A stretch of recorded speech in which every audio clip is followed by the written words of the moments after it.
इफ्तिखार मोहम्मद चौधरी अब रिटायर्ड हो चुके हैं। अच्छा, अब जहां जिन ममालिक में रियासतों में इदारे मजबूत होते हैं वहां पे इस तरह की पोस्ट जजेस का आना जाना ये मामूल की बात होती है, लेकिन हमारे यहाँ हम ये देख रहे हैं कि ये एक बुनियादी बहस बनी हुई है मीडिया की। और इफ्तिखार चौधरी साहब के जो कैरियर है, उनका बतौर जज जो अरसा है, दरमियान की जो तहरीक का अरसा है, उसमें बहुत गुफ्तगू हो रही है।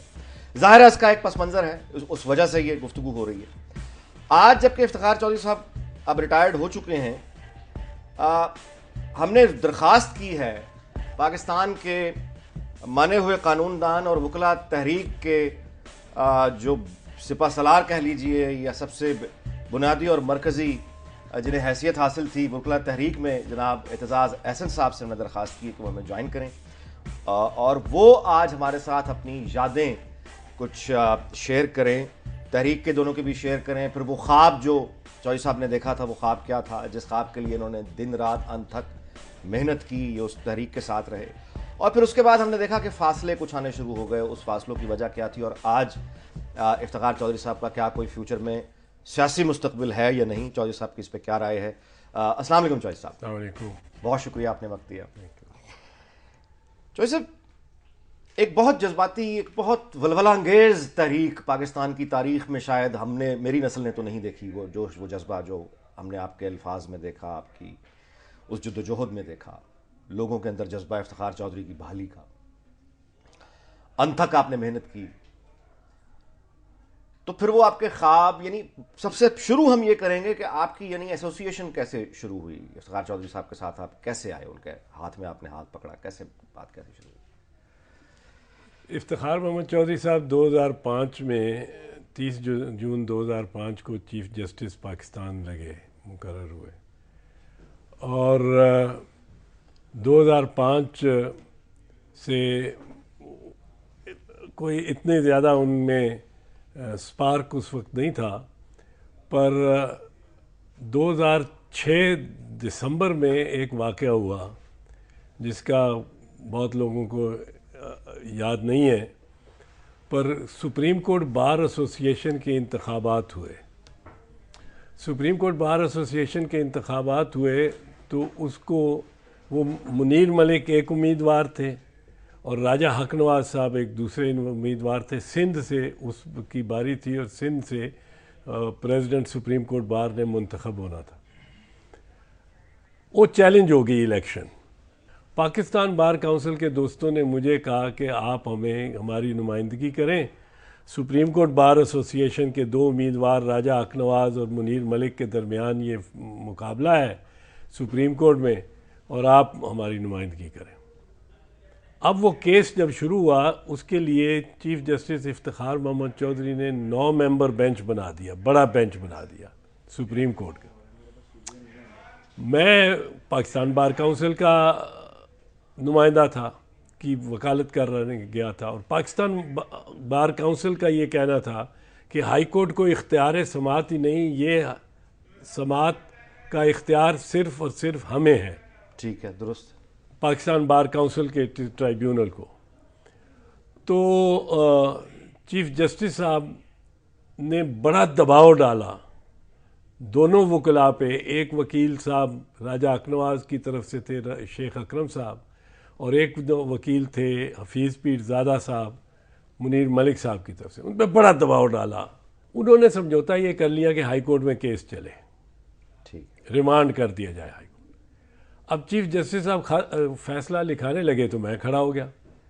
मैंने कहा जी ये तो मेरे इख्तियार, पाकिस्तान बार काउंसिल मेरे क्लाइंट के इख्तियारात की बात कर रही है, आपने मुझे पूछा ही नहीं, सुना ही नहीं और आप फैसला दे रहे हैं। उन्होंने कहा कि आपके क्या इख्तियार हैं, जब मियाँ बीवी राज़ी, दोनों कैंडिडेट्स राज़ी तो क्या करेगा काजी। मैंने कहा काजी की अपनी राइट है, काजी का अपना ट्राइब्यूनल है, काजी माने पाकिस्तान बार काउंसिल। चौधरी साहब मुझ पर बहुत बरसे, बड़ा गुस्सा खाया कि आप बीच में रखना डाल रहे हैं या। मैंने कहा मैं आइन और कानून की पासदारी के लिए कहना चाह रहा हूँ कि पाकिस्तान बार काउंसिल का इख्तियार समात है, हाई कोर्ट का नहीं। आप रिमांड कर रहे हैं हाई कोर्ट को, दोनों ये मान गए और आप मान गए और ये एक नज़ीर कायम होगी। अच्छा, दिस इज़ वेरी इंटरेस्टिंग। यानी आपका जो शुरुआत है, यानी आपका कॉन्फ्लिक्ट रहे हैं, बड़ा कॉन्फ्लिक्ट रहा था, बहुत कॉन्फ्लिक्ट रहा था। बिल आखिर जज साहिबान ने, दूसरों ने कहना शुरू किया इसकी बहस तो सुननी पड़ेगी हमें। तो कोर्ट गुस्से में, चीफ जस्टिस साहब ने कोर्ट को आधे घंटे के लिए बर्खास्त किया और उठ के चले गए। आध घंटे बाद आए तो मुझे कहने लगे अच्छा आप बहस करें, आपको सुनते हैं हम। 2 घंटे मुझे सुना, मैंने पेश किए दलाइल कि एक स्पेशल ट्राइब्यूनल है और स्पेशल ट्राइब्यूनल के होते हुए हाई कोर्ट की कोई वक़्त नहीं है, इख्तियार समात नहीं है। बिल आखिर रात शाम 7 बजे फ़ैसला सुनाया उन्होंने और मेरे हक़ में फ़ैसला हो गया। जी, वक्त हुआ है कमर्शियल ब्रेक का। चौधरी साहब से गुफ्तगू जारी रहेगी। आपसे मुलाकात होती है इस कमर्शियल ब्रेक के बाद।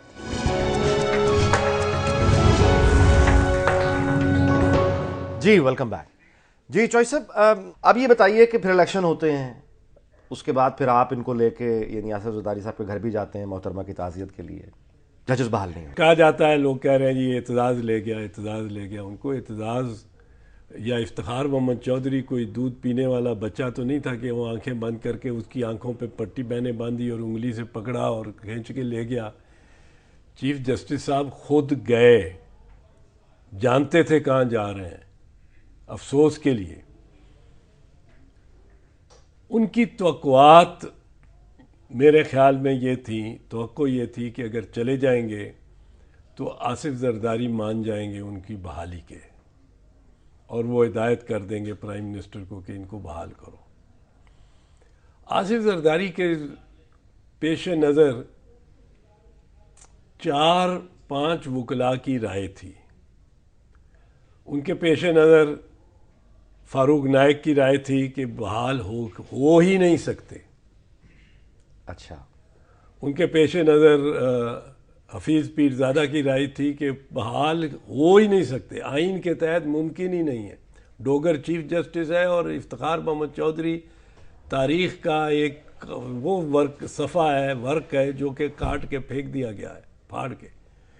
बाबर अवान साहब की राय थी सदर जरदारी को, उस वक्त सदर नहीं थे, पर के बहाल किया जा ही नहीं सकता।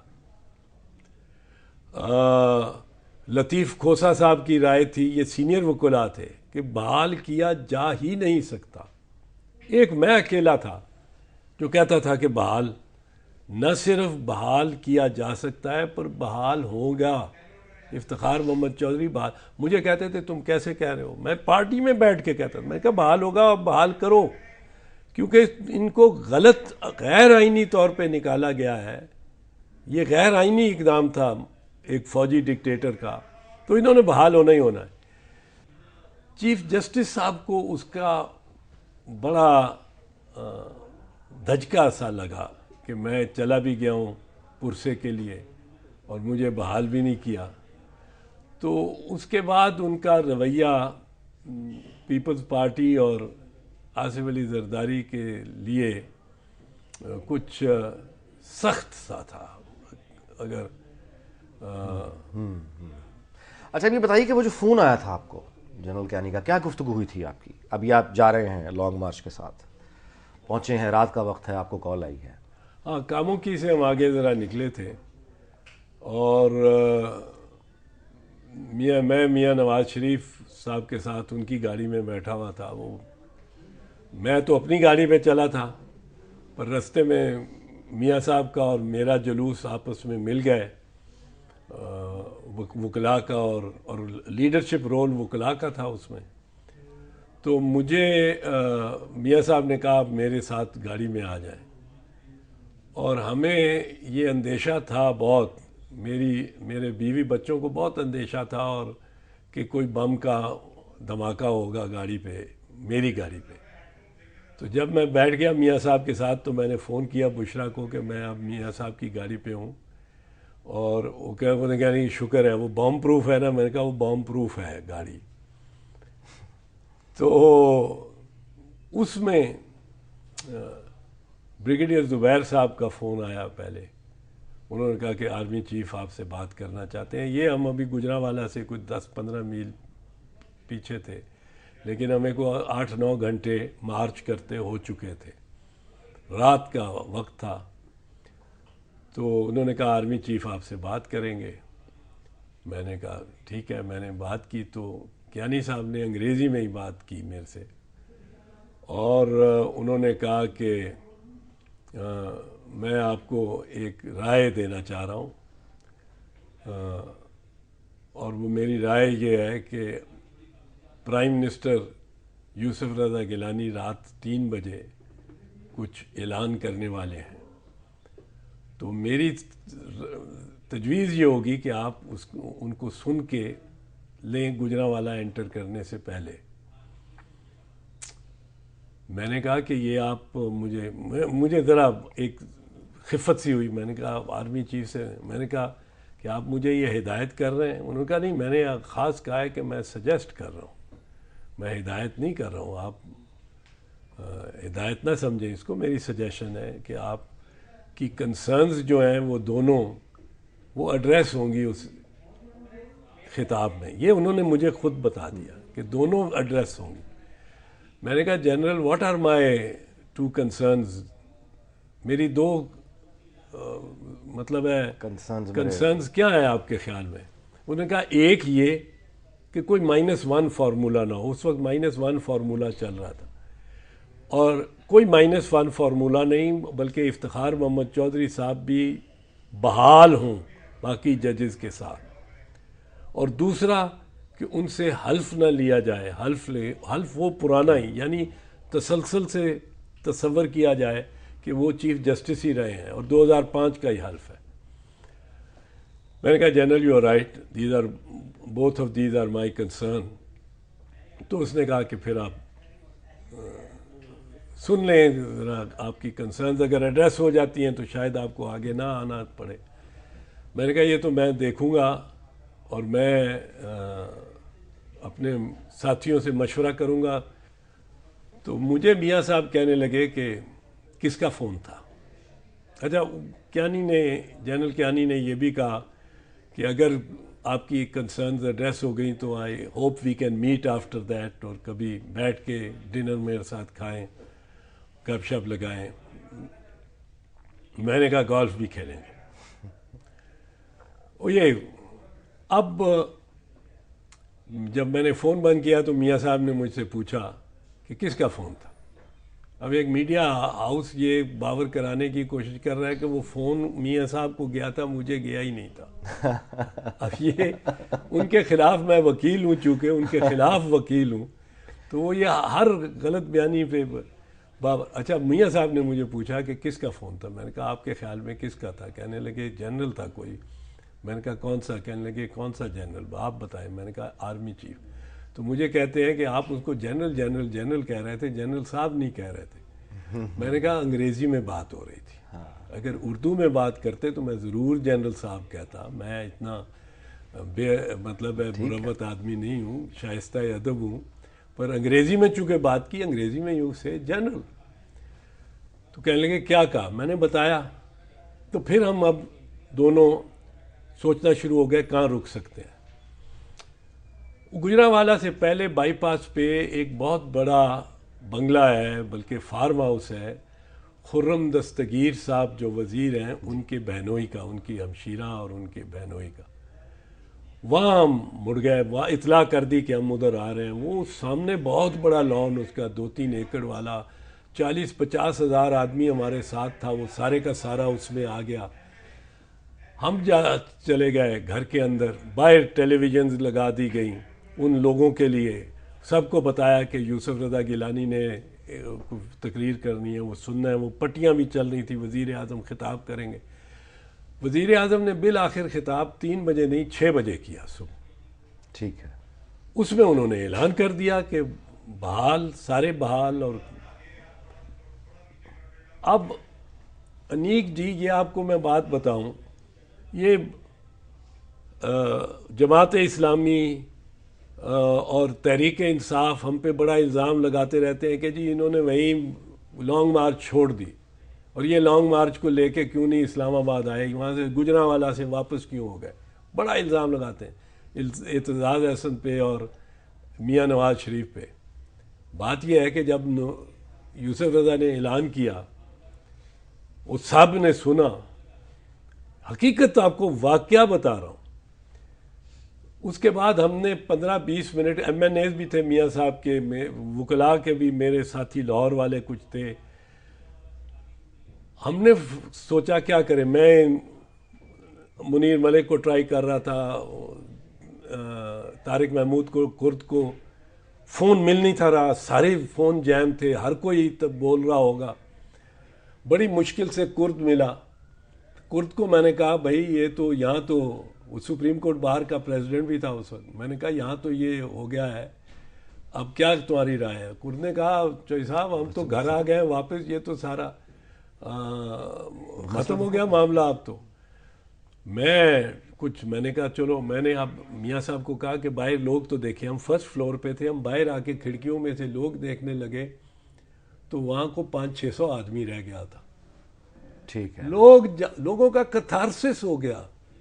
सही। हमने फ़ोन करके पूछा, गुजरांवाला रेलवे स्टेशन पे जो जलसा था जिस तक हम पहुंचने वाले थे, वहाँ कोई 1.5-2 लाख बंदा था। ये मुझे कियानी साहब ने खुद भी बताया कि बहुत बड़ा मजमा आपका इंतज़ार कर रहा है, उससे पहले आप सुन लें। तो वो पता लगा कि वहाँ भी सारे, वहाँ निराला की और मिठाई की दुकानें जो थीं वो भी लुट गई, लोगों ने खरीद के, लूटा तो नहीं, वो भी लुट गई, खरीद के लोग अपने घरों घर चले गए। और जब हम जलसे पे उस पे पहुंचे तो 200 आदमी थे उस वक्त। हम फिर भी गए उस जलसे पे रेलवे स्टेशन। इतना इतने तो कम लोग थे कि हमने कार के अंदर, गाड़ी के अंदर से ही खिताब किया, नवाज शरीफ ने भी, मैंने भी। हम बाहर निकल के गाड़ी में भी नहीं खड़े होके, क्योंकि कैमरे कुछ थे, मीडिया के 1-2 कैमरे रह गए थे, हम उनके सामने दिखाना नहीं चाहते थे कि बंदा ही कोई नहीं। उस वक्त तक बंदे सब जा चुके थे। अब लॉन्ग मार्च क्या लेके जाते? गुजरात से मैंने पूछा अपने साथी अजीज से, चौधरी आजम से, कि मैंने कहा वो भाई हम आ रहे हैं क्या? उसने कहा भाई जी बिल्कुल ना आए। जी वक्त हुआ है कमर्शियल ब्रेक का। चौधरी साहब से गुफ्तगू जारी रहेगी।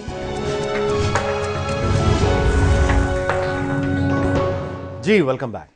जी चौधरी साहब, लेकिन उसके बाद हमने देखा कि थोड़ा शायद कोई खिंचाव आया, शायद कोई तवक्कुआत आपकी पूरी नहीं हुई, या तो आपसे जो, यानी जो आपने होता ना कि आप एक टीम, एक मुश्तरका ख्वाब देखते हैं, इरादे करते हैं, और फिर आप दूसरे को देखते हैं कि उस तरह से नहीं, क्या इस तरह का मामला हो गया था?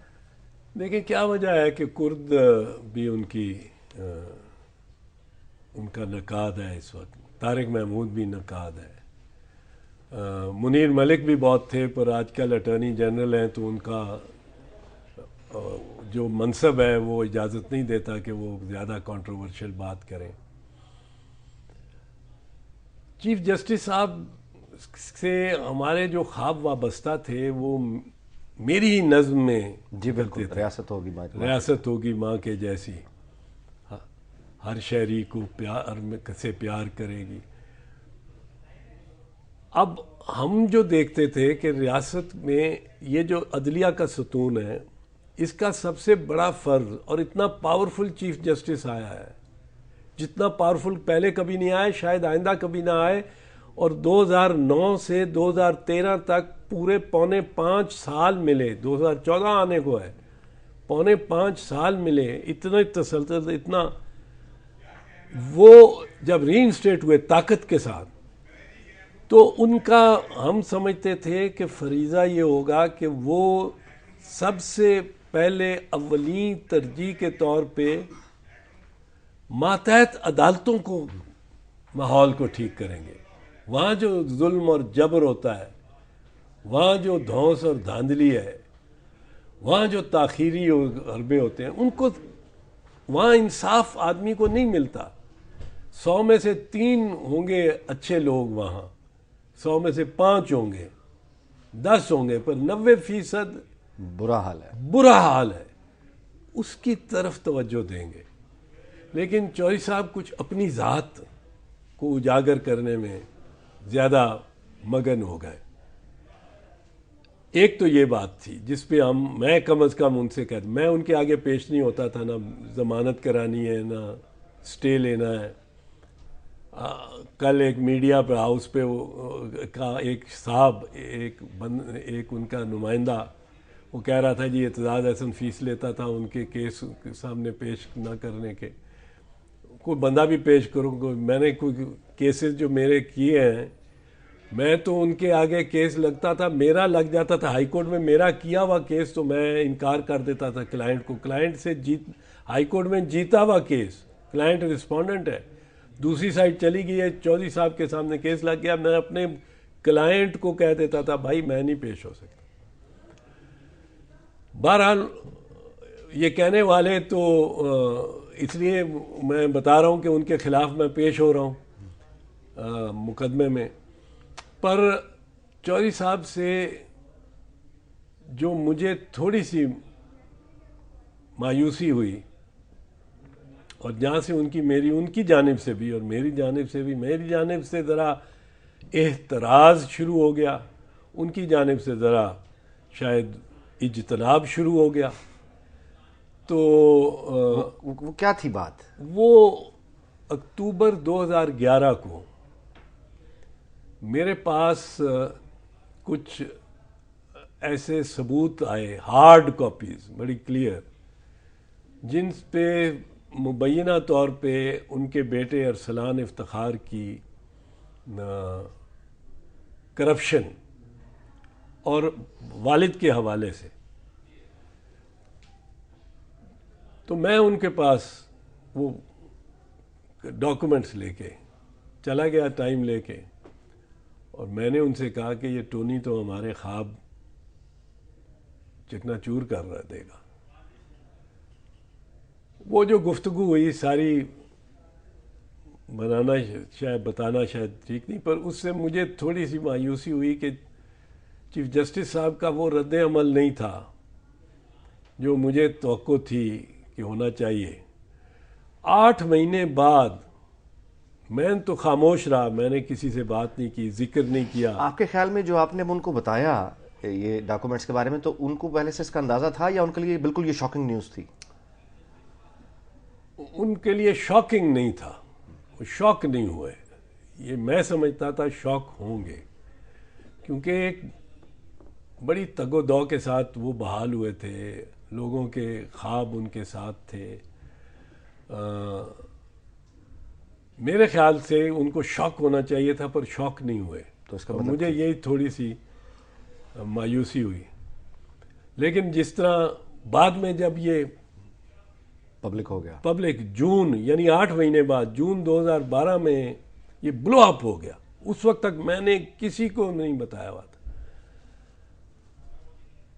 स्वाय क्योंकि एक रात मैं सो ही नहीं सका, नींद ही ना आए, करवटें बदलूं, कभी उठ के दूसरे कमरे में चले जाऊं तो बुशरा ने मुझे समझा कि ये बीमार है या क्या है, तो उससे मैंने शेयर किया। उसने भी किसी से हमने बात नहीं की, पर हम अपने तई बहुत मुरझा गए। तो उसके बाद जब जून 2012 में ये ब्रेक हुआ और ब्लो अप हुई स्टोरी, तो चीफ जस्टिस साहब अपने ही बेटे को मुल्ज़िम बना के बेंच पे बैठ गए, जो मुनासिब नहीं था। उनके लिए बेंच को तश्कील देना भी मुनासिब नहीं था। वो बैठ गए कुरान रख के, और जिसका मुझे समझ नहीं आती उसका एक्सप्लेनेशन कोई है कि किस तरह हो सकता है। ये मीडिया पे शोर पड़ गया, बार एसोसिएशन में शोर पड़ गया कि ये किस तरह आप अपने बेटे को सामने रख के खड़ा करके, किस तरह को हजरत उमर तो नहीं है, सारे इंसान हैं, खताकार हैं, बेटा सामने खड़ा है, इंसाफ के तकाजे किस तरह पूरे होंगे। फिर उन्होंने एक और बेंच तश्कील दे दिया।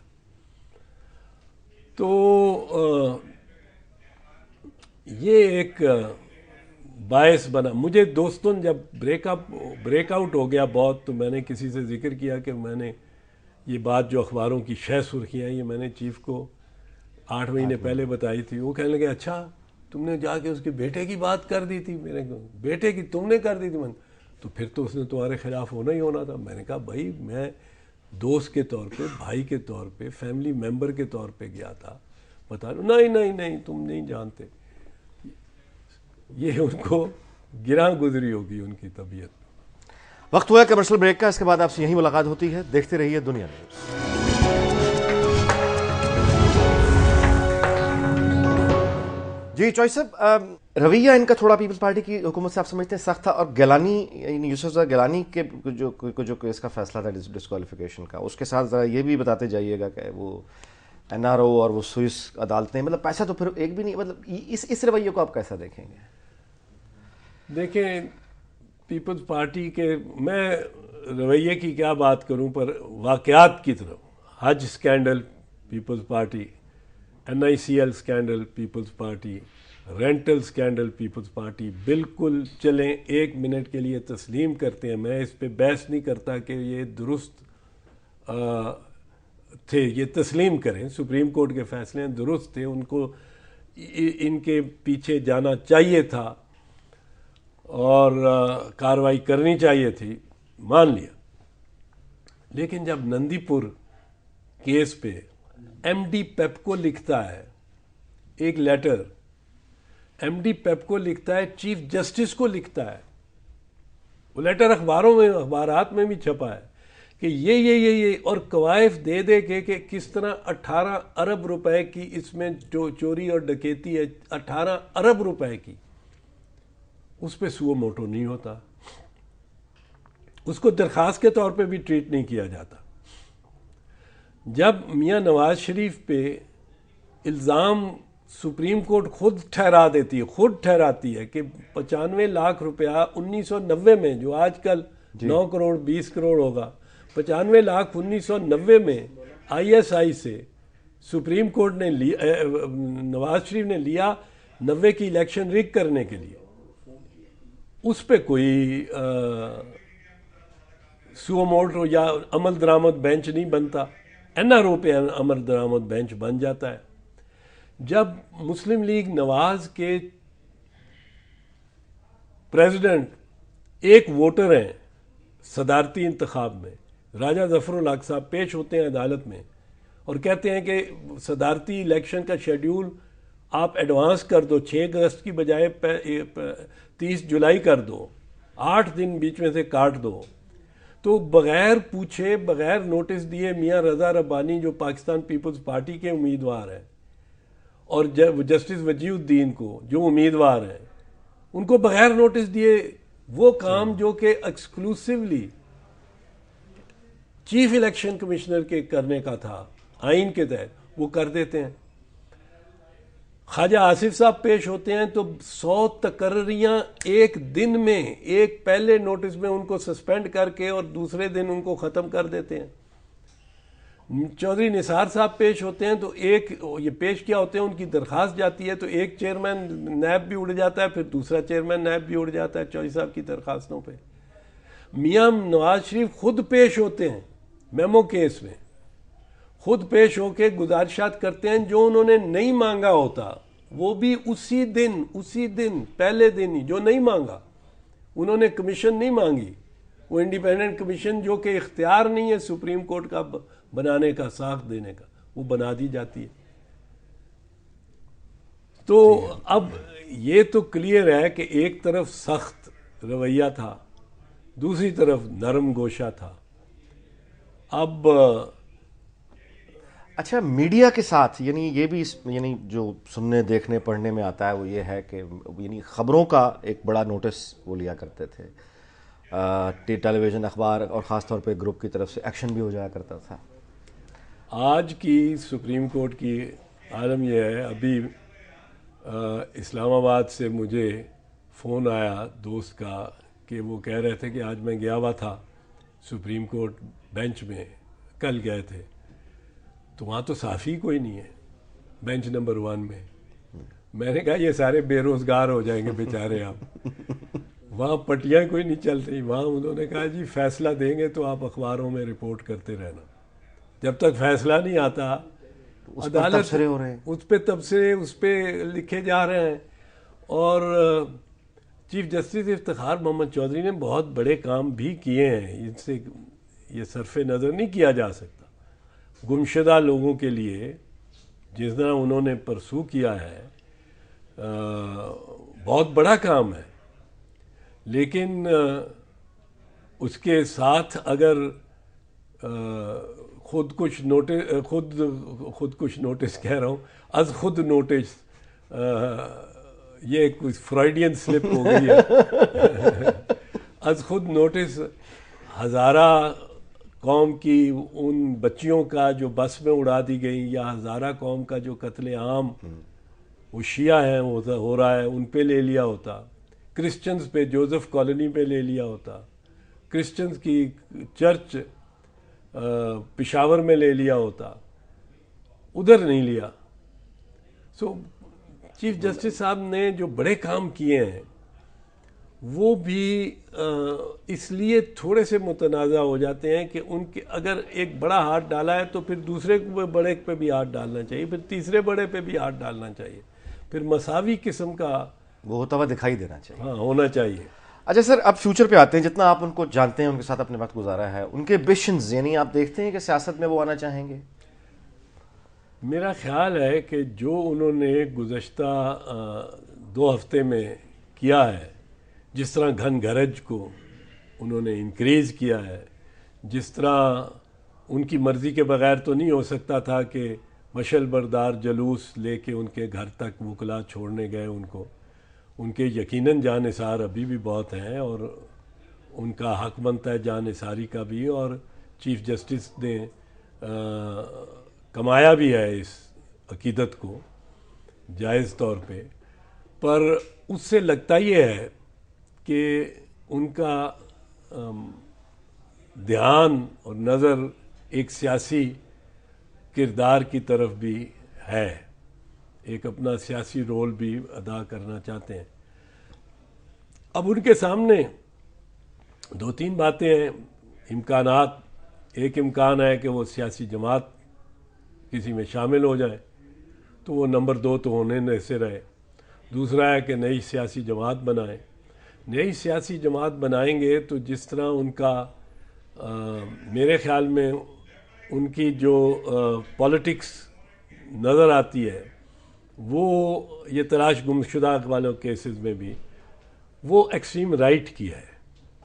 ठीक है। वो राइट विंग स्पेस जो है, जो कि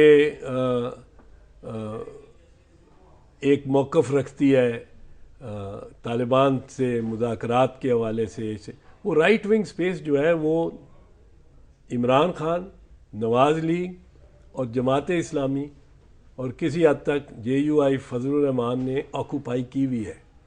ठीक है। उस स्पेस में वो क्राउडेड जगह है, उसमें से लेफ्ट की पॉलिटिक्स में तो आ नहीं सकते, उसमें ही जा सकते हैं।